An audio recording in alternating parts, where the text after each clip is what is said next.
মানবতার মুক্তির আন্দোলন, মজলুম মানুষের সংগঠন, বাংলাদেশ জামাত ইসলামী সমর্থিত 11 দলীয় জোটের ঢাকা 7 আসনের প্রার্থী, এ অঞ্চলের মাটি ও মানুষের নেতা আলহাজ হাজী মোহাম্মদ এনায়েতুল্লাহ ভাইয়ের নির্বাচনী জনসভা উপস্থিত, জাতীয় নেতৃবৃন্দ উপস্থিত, বিপ্লবী ছাত্র জনতা উপস্থিত, শহীদ পরিবারের সদস্যবৃন্দ উপস্থিত, সাংবাদিক বন্ধুগণ, আসসালামু আলাইকুম ওয়া রাহমাতুল্লাহি ওয়া বারাকাতুহু। আমরা শুরুতেই শ্রদ্ধার সাথে স্মরণ করছি বাংলাদেশের আজাদী আন্দোলনের সকল শহীদদের, বিশেষ করে জুলাই বিপ্লবের আমাদের শহীদদের ইমাম শহীদ আবু সাঈদ, শহীদ আলী রায়হান, শহীদ শান্ত, শহীদ ওয়াসিম সহ এই চাঙ্গারপুলে আমাদের বিপ্লবে যেই শহীদ নেতৃত্ব দিয়েছেন, ক্লাস 9-এর শিক্ষার্থী, 16 বছর বয়সের বিপ্লবী অগ্রনায়ক শহীদ আনাস, এবং আমাদের আগ্রাসনের বিরুদ্ধে, আধিপত্যবাদের বিরুদ্ধে কথা বলতে গিয়ে যিনি শহীদ হয়েছেন শহীদ উসমান হাদি সহ বিপ্লবের সকল শহীদদের শ্রদ্ধার সাথে স্মরণ করছি। আল্লাহ পাক সুবহানাহু সকল শহীদদের জান্নাতুল ফেরদৌসের মেহমান হিসেবে কবুল করুক, আল্লাহুম্মা আমিন। সংগ্রামী উপস্থিতি,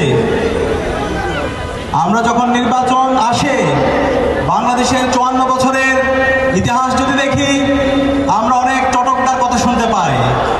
আমাদের যারা নেতারা আছে, যারা নির্বাচনের প্রার্থীরা আছে, নির্বাচনের আগে আমাদেরকে চটকদার অনেক কথা বলে না? কিন্তু আমরা দেখতে পাই গত 54 বছরে আমরা যাদেরকে নেতা বানিয়েছি, এই নেতারা বারবার আমাদেরকে প্রতারিত করেছে। বারবার তারা দুর্নীতি, রাহাজানি, সন্ত্রাস, চাঁদাবাজি, টেন্ডারবাজির মাধ্যমে এই অঞ্চলের মানুষের যে মুক্তির আকাঙ্ক্ষা, সেই মুক্তির আকাঙ্ক্ষার সাথে তারা প্রতারিত করেছে। সে কারণে আগামী 12 ফেব্রুয়ারি যে জাতীয় নির্বাচন, সেই নির্বাচন আর ভুল করে চলবে না। আমরা আর প্রতারিত হতে চাই না। আমরা আমাদের সঠিক প্রতিনিধিকে নির্বাচিত করতে চাই। আপনারা কি পারবেন ইনশাআল্লাহ? আগামী যে নির্বাচন, সেই নির্বাচনে আমাদেরকে 2টা ভোট দিতে হবে, সবাই জানেন তো। প্রথম ভোট হচ্ছে আমাদের এই বাংলাদেশ আগামী 100 বছর কিভাবে পরিচালিত হবে, সেই বাংলাদেশের ভাগ্য নির্ধারণের জন্য ভোট। সেই ভোটের নাম হচ্ছে গণভোট। সেই গণভোটে আমাদের হাকে বিজয় করতে হবে। আমরা কি পারবো?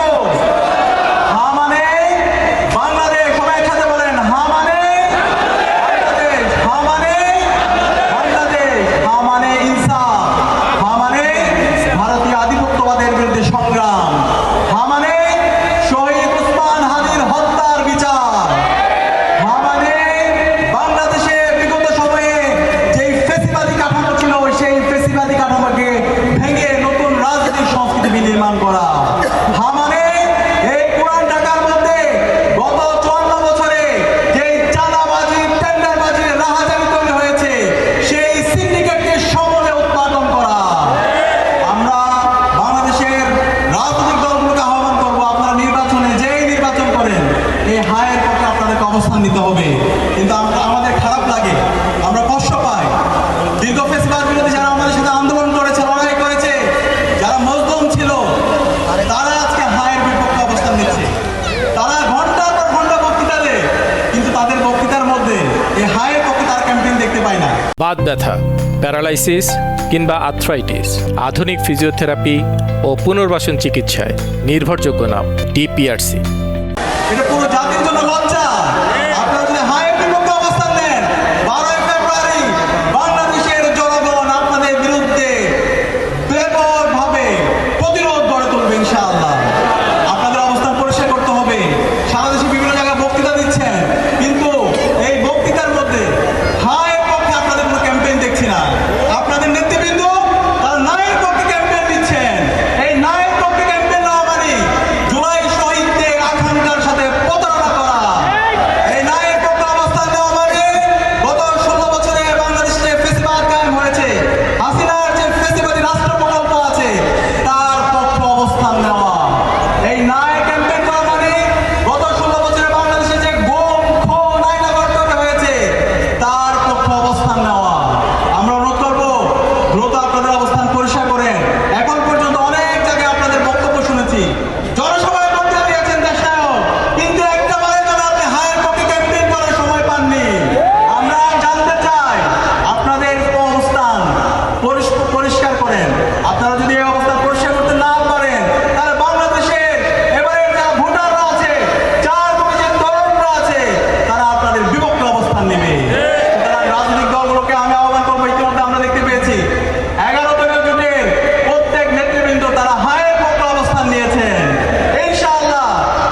বাংলাদেশ বিনির্মাণ করা, সেই বাংলাদেশ বিনির্মাণ হবে ইনশাআল্লাহ।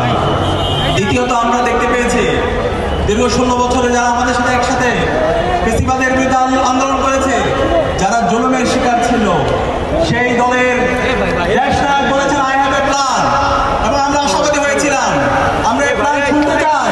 কিন্তু আমরা দেখতে পেয়েছি আই হ্যাভ এ প্ল্যান, সেই প্ল্যানের মাধ্যমে বাংলাদেশে জুলাই বিপ্লব পরবর্তী বাংলাদেশের প্রতিটি ক্যাম্পাসে ক্যাম্পাসে যে গণতন্ত্রের ধারা অব্যাহত হয়েছে, সেই গণতন্ত্রের ধারাকে তিনি বিভিন্ন ধরনের ইঞ্জিনিয়ারিং করে, নির্বাচন কমিশনের সামনে মত তৈরি করে এবং বিচার বিভাগকে প্রভাবিত করে শাহজালাল বিজ্ঞান ও প্রযুক্তি বিশ্ববিদ্যালয়ের ছাত্র সংসদ নির্বাচনকে তিনি বন্ধ করে দিয়েছেন।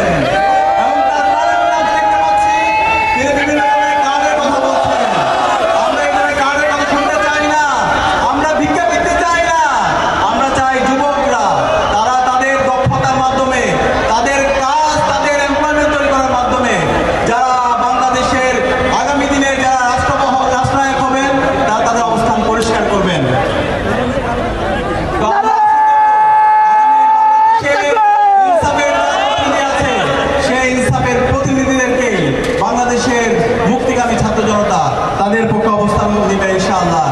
একই সাথে আমরা বলতে চাই এই পুরান ঢাকায় আমরা দেখতে পেয়েছি পাথর দিয়ে এই অঞ্চলের মানুষদেরকে হত্যা করতে আমরা দেখেছি। দীর্ঘদিন ধরে চাঁদাবাজি, সন্ত্রাস, টেন্ডারবাজির মাধ্যমে এখানকার মানুষের উপর নির্যাতন নিষ্পেষণ করতে দেখেছি। আমরা আশা রাখি ইনসাফের প্রতিনিধি দাঁড়িপাল্লার কাণ্ডারে আমাদের এইখানকার যিনি আমাদের প্রতিনিধি হাজী এনায়েতুল্লাহ ভাই নির্বাচিত হয়ে এসে এই অঞ্চলের মানুষের যে মুক্তির লড়াই, যে লড়াইয়ের জন্য তিনি দীর্ঘদিন ধরে সংগ্রাম করছেন, সেই লড়াইয়ে তিনি নেতৃত্ব দেবেন ইনশাআল্লাহ। আমরা আশা রাখছি আমাদের 11 দলীয় জোটের যে প্রার্থীরা আছে তারা তাদের কথা এবং কাজের মাধ্যমে জুলাই বিপ্লব পরবর্তী 1.5 বছর ধরে তারা দেখিয়েছেন কিভাবে মানুষের জন্য, মানুষের মুক্তির জন্য কাজ করতে হয়, কিভাবে ইনসাফ কায়েম করতে হয়, কিভাবে সমাজের জুলুমতন্ত্রকে ভেঙে দিতে হয়। ইতিমধ্যে আমরা দেখতে পেয়েছি তারুণ্যকে নিয়ে তাদের ভাবনা কি, রাষ্ট্র নিয়ে তাদের ভাবনা কি, সমাজের ইনসাফ কায়েম করার জন্য তাদের ভাবনা কি, সেটা তারা পরিষ্কার করেছেন।